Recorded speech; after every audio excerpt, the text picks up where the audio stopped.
त्याच्यामुळे ती सगळी मुळं माती पकडून ठेवायचं काम करतात, बरोबर आहे.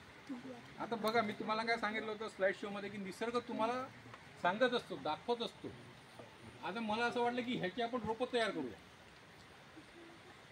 मग कसे करायचे? कारण नॅचरल प्रोसेस काय आहे की ते पाण्यामधनं जोपर्यंत खूप फिरत नाही, खूप ओलसर होत नाही, त्याच्यामधनं हे निघत नाही. काही काही नर्सरीमध्ये याचा प्रयोग झालेले आहेत. सामाजिक वनीकरणच्या याच्यामध्ये आपल्याकडे कूलर असतो माहिती, मी कूलरमध्ये बिया आणून टाकल्या. कूलर काय करतो, वरचं पाणी खाली करतो, ते सारखं सर्कल होते. तर ते जे आपलं वरनं पाणी निघतं ना, त्याच्या बाजूला एक मी छोटंसं पत्र्याचं सर्कल बनवलं आणि त्याच्यामध्ये हे टाकून ठेवलं. बरोबर 15 दिवसानंतर त्याला कोंब फुटला. आज अशी 10 झाडं मी घरात तयार केली. काय झालं, नॅचरल रिजनरेशन आपल्याला लक्षात आली, प्रोसेस लक्षात आली की या झाडाचं कशा पद्धतीने करतायत. अशा पद्धतीने आता छान ती एवढी एवढी झाडं झालेली आहेत. 2-3 झाडांकडे आपण दिली. तर हे ऑब्झर्वेशन असतं, आलं लक्षात. आणि जसं जसं तुम्ही निसर्गात कंटिन्यू जायला लागतात तसं तसं निसर्गच तुम्हाला या सगळ्या छोट्या छोट्या गोष्टी सांगत राहतो.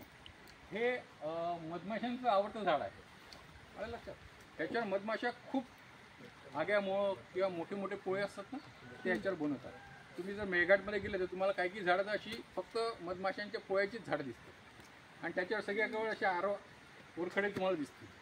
कोणाचे ओरखडे असतात? तो लास्ट डांगेपर्यंत, म्हणजे हे इथपर्यंत जरी ते मधमाशांचं पोळं असेल ना, तर तिथपर्यंत जाऊन तो मध काढायचा प्रयत्न करतो, आलं लक्षात. एवढा जो वरती जातो आणि ते मध काढतो, मध खातो आणि मग खाली येतो. तर त्याच्यामुळे अस्वलाला जर उन्हाळ्यामध्ये बघायचं असेल तर अशी झाडं शोधायची की ज्याच्या आसपास मिळेल तो दिसून येतो. काय नाव आहे झाडाचं? अर्जुन.